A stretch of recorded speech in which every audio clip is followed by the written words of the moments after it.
கலியுகம் ஒரு நீதியற்ற யுகம் என்று சொல்லலாம்.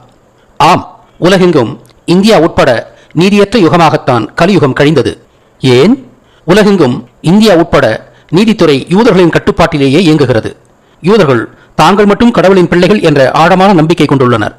இழிவான மனு தர்மத்தை வடிவமைத்து மக்களின் மீது திணித்த யூத பிராமணர்களும் தங்களை மற்ற இந்தியர்களை விட உயர்ந்தவர்கள் என்ற ஆழமான புரிதலில் இருந்தனர். தாங்கள் ஏனைய மக்களை விட உயர்ந்தவர்கள் என்று கருதும் இப்படிப்பட்டவர்களால் இயக்கப்படும் நீதித்துறை எப்படி நீதியை நிலைநாட்டும்? இதனாலேயே உலகிலும் இந்தியாவிலும் நீதி நிலவுவதில்லை. இந்தியாவில் இந்நிலை மிகவும் மோசம். மனுதர்ம சாத்திரத்தின் மூலம் தீண்டாமையை உருவாக்கி தனக்கொரு நீதி பிறர்க்கொரு நீதி என்று ஒரு அநீதியான வாழ்க்கையை ஆயிரக்கணக்கான ஆண்டுகளாக வாழ்ந்து பழகிய யூத பிராமணர்களால் எப்படி நீதி பரிபாலனம் செய்ய இயலும்?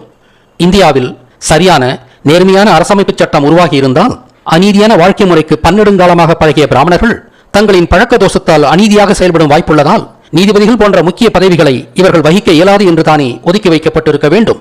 ஆனால் இன்றும் வெறும் 3% மக்கட்தொகை கொண்ட இம்மக்கள் 60%க்கு மேலாகவே இந்திய நீதித்துறையை ஆக்கிரமித்துக் கொண்டுள்ளனர்.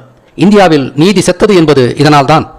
மனு தர்மத்தின் சில சரத்துக்களை படித்துக் காட்டி பிராமணர்களுக்கும் நீதிக்கும் எப்படி தொடர்பில்லை என்பதை விளக்குகிறேன். ஒரு சூத்திரன் தன்னால் முடிந்தாலும் செல்வம் சேர்க்கக்கூடாது. சூத்திரர்கள் செல்வம் சேர்ப்பது பிராமணர்களுக்கு துன்பம் கொடுக்கும். சூத்திரர்கள் சம்பாதித்த எல்லாவற்றையும் எதையும் விட்டு வைக்காமல் பிராமணர்கள் பிடுங்கிக் கொள்ளலாம். சூத்திரனே பிராமணன் அனுபவிப்பதற்காக உண்டான பொருள்தானே.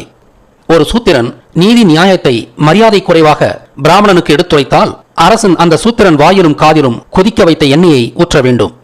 ஒரு சூத்திரன் ஒரு பிராமணனை இழிவாக பேசினால் அவனின் நாக்கை அறுக்க வேண்டும்.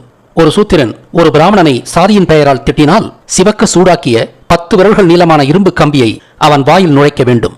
இவை சில எடுத்துக்காட்டுகள் மட்டுமே. முழுவதும் அறிந்தால் மயக்கமுறுவீர்கள். இவ்வளவு அநீதிக்கு பழகிய யூத பிராமணரால் எப்படி நீதி பரிபாலனம் செய்ய இயலும்?